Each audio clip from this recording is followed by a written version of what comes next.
سلام، ما دکتر نوید خپلواک هستم و بحث امروز ما خیلی مهم است. دفعتا بعض مریضا دچار دلبدی و استفراغ می گرده و در کمترین مدت تب و لرزه داره و بالاخره به شفاخانه و دکتر مراجعه میکنه. همین موضوع را خلاصه تر می سازیم که چگونه اینها به وجود میاد. یکی از مهمترین علت دلبدی و استفراغ شدید با تب و لرزه فود پایزنینگ یا مسمومیت غذایی است. چگونه مسمومیت غذایی به وجود میاد؟ خب، زمانی که بکتریاهای مضر در محیط بیرونی مواد به نام تاکسینز یا مواد زهری خود به داخل مواد غذایی جابجا بکنه و بعد این مواد غذایی را ما بخوریم، سبب عفونت و التهاب در کانال هضمی میگرده که به شکل دلبدی و استفراغ تو هم با تب و لرزه شدید احساس میگرده.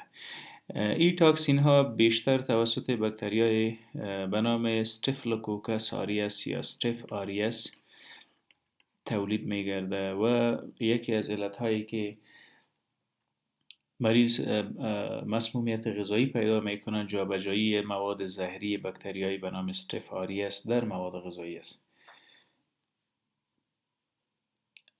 در پهلو اینا بکتریای دیگه که خیلی زیاد سبب دلبدی و استفراغ میگرده، هلیکوباکتر پایلوری یا اچ پایلوری. در مراحل اولیه التهاب تنها دلبدی موجود می باشه. زمانی که این دلبدی به استفراغ تبدیل گردید باید بدانیم که عفونت توسط اچ پایلوری در معده به وجود آمده و این استفراغات میتونه سبب بیرون آوردن خون از جهاز هاضمه خصوصا از معده بگردد که بیشتر نشان دهنده زخم معده میگرده. خب، علت دیگی که سبب دلبدی و استفراغ شدید تو هم با تب و لرزه است کولسیستایتس یا عفونت کیسه صفرا. کولسیستایتس چی وقت به وجود میه؟ کولسیستایتس، خب، کیسه صفرا یک ذخیره‌گاه کوچک بر مایع صفراوی است که جهت هضم شحمیات و مواد مختلف غذایی از آن استفاده میکنیم. یک کیسه کوچک است، مجرایش بر دوادینم یا به اثنای عشر باز شده و تحت کبد یا جگر موقعیت داره. هم میتونه توسط بکتریاها و هم میتونه توسط سنگ یا سنگ کیسه صفرا عفونی گردد. زمانی که موجودیت عفونت ها در کیسه صفرا ارزیابی میشه باید متوجه باشیم که مریض درد خیلی شدید در ناحیه رایت هایپوکندریال یا قسمت راست و بالای شکم، رایت هایپوکندریال پین، این درد ما مستقیما به شانه راست سرایت میکنه، به پشت شانه راست بین دو شانه انسان قابل ملاحظه است. در پهلوی این که مریض درد خیلی شدید داره، دلبدی و استفراغات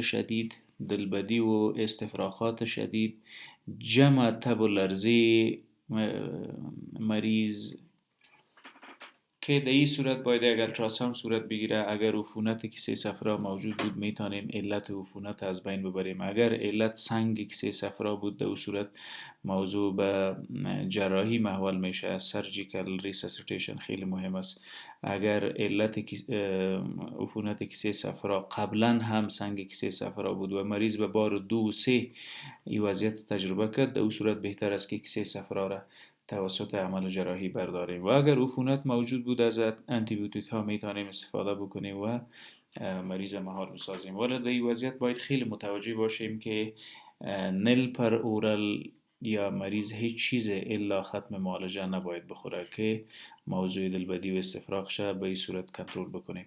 خب، موجودیت عفونت در غده پنکریاس یا پنکریاتایتس میتونه سبب دلبدی و استفراغ خیلی شدید بگرده. اگر عفونت حاد باشه، دفعتا به وجود آمده باشه، مریض درد خیلی شدید در ناحیه اپیگاستریوم داره، در قسمت بالایی شکم، پین این اپیگاستریوم.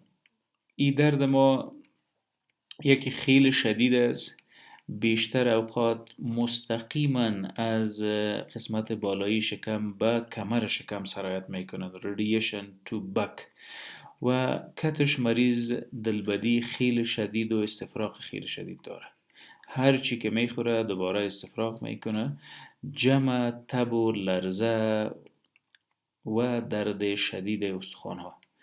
اگر با این وضعیت روبرو بودیم میتونیم در خون هورمون‌های لایپیز و امایلیز انزایم‌های لایپیز و امایلیز ببینیم در اکثریت اوقات با موجودیت عفونت‌ها، خصوصا عفونت حاد، این دو انزیم بیش از حد نرمال در خون قابل دید است.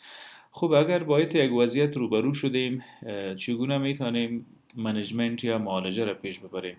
در اولین مرحله زمانی که مریض به دکتر یا به ارگان‌های صحی مراجعه میکنه، نل پر اورال یا NPO باید نگه داشته شود. معنی چیست؟ هیچ چیز از طریق دهن باید خورده نشه. هر حمایه یا هر تغذیه که صورت میگیره از طریق رگ باید باشه. و در مرحله دوم باید خون معاینه بکنیم، خصوصا CBC. بلند بودن WBC یا کرویات سفید نشان دهنده عفونت است. میتونیم از ستول انالیسیس هم استفاده بکنیم یا تجزیه و تحلیل مواد غایطه تحت میکروسکوپ. در موجودیت عفونت حاد و مزمن غده پنکریاس، موجودیت شحم یا قطرات شحم در مواد غایطه دیده میشه. اگر با درد شدید قسمت بالای شکم روبرو بودیم، جمع دلبدی، استفراغ، تب و لرزه، از ابدومینال التراساوند یا UCG میتونیم کمک بگیریم. سونوگرافر یا دکتر التراساوند زخامت کیسه صفرا، زخامت دیوالهای کیسه صفرا و سنگها در کیسه صفرا را پیگیری و مطالعه میکنه. stones in gallbladder اگر موجود بود بالاخره در اونجا میبینیم که علت دلبدی و استفراغ و عفونت کیسه صفرا سنگ است یا نه. اگر بود به تاریخچه میریم که قبلا هم با این وضعیت روبرو شده بود یا نه.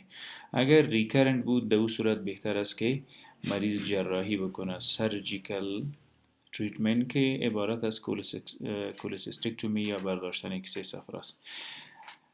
خب میتونیم در خون انزایم اگر مشکوک شدیم که ای تب و لرزه و استفراغات شدید و درد شکم از برخواسته از عفونت غده پنکریاس است. غده پنکریاس یک غده کوچک است که در اینی ناحیه موقعیت داره.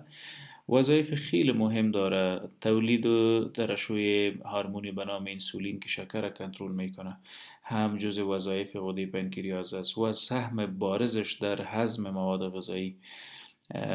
انزایم لایپیز و امایلیز در خون میبینیم. اگر زیاد از حد نرمال بود در اون صورت مریض اکیوت پنکریاتایتس یا عفونت حاد غده پنکریاس داره که در این وضعیت مریض درد خیلی شدید داره در ناحیه معده و مستقیم به پشت بدن سرایت میکنه. خب میتونیم از CT سکن ابدومن استفاده بکنیم تا تمام ارگان های موجود در جهاز هاضمه را به درستی مطالعه و علت اساسی را پیدا بکنیم. خب اگر علت پیدا شد در اون صورت میریم به معالجه. قبلا گفتیم که انتراوینس روت یا معالجه از طریق رگ و تغذیه از طریق رگ ممکن است. اگر به مریض از طریق دهن چیزی بتیم بدون شک استفراغ و دلبدی را شدت میده. تقویه یا سپورت از ملتی ویتامینز و ملتی منرالز میتونیم برای تقویه مریض استفاده بکنیم. اگر عفونت موجود بود و ریشه در میکروب داشت، آنتی بیوتیک ها خیلی نتیجه عالی میده. ولی این آنتی بیوتیک تحت نظارت دکتر در شفاخانه بعد از بستر شدن مریض تطبیق میگرده. اگر تب و لرزی شدید موجود بود میتونیم از آنتی پیرتکس یا دواهای ضد تب استفاده بکنیم. پاراستامول حسب ضرورت به مریض تجویز میگردد. SOS در وقت ضرورت اگر تب و لرزی شدید داشت. مایات بیشتر از طریق رگ باید به مریض داده شود. فلیدز چون تب سوزانه که مریض داره و روزها را سپری کرد میتونه سبب دیهایدریشن یا کمبود مایات بگرده و این یک تکلیف، یک دردسر دیگه در این وضعیت است که بیشتر اوقات دیهایدریشن اصل عفونت و التهاب از بین میره و لوارز دیهایدریشن در مریض باقی میمانه. چون استفراغات شدید صورت گرفته، دلبدی شدید صورت گرفته، تیزاب ها هم از میده بالا آمده، میتونیم از پی پی آی از پروتون پمپ اینهیبیترز هم استفاده بکنیم، مثل اومپرازول، ازومپرازول و امثال از اینا. انالژزیکس یا دواهای ضد درد برای کوتاه مدت تا زمانی که مریض بستر شفاخانه است نیز باید برای آرامش و تسکین درد استفاده شود. خوشبختانه این دلبدی و استفراغ شدید بعد از مراجعه به دکتر و شفاخانه به زودترین فرصت قابل معالجه و مهار شدن است. برای استفراغ مریض از انتی امتکس یا دواهای ضد استفراغ باید استفاده بکنیم. انتی امتکس اگر دلبدی و استفراغ حاد و شدید موجود بود، در او صورت میتونیم از دواهای قوی برای مهار کردن وضعیت چون اندنستران استفاده بکنیم. بیشتر از 3 روز الا 7 روز در بر نمیگیره که اگر عفونت ها موجود بود اونا را از بین ببریم، ولی اگر موضوع به طرف جراحی میره، برداشتن کیسه صفرا، اگر علت دلبدی و استفراغات شدید کیسه صفرا بود و علت عفونت کیسه صفرا هم سنگ در کیسه صفرا بود، در او صورت جراحی حکم حتمی است. ممنون.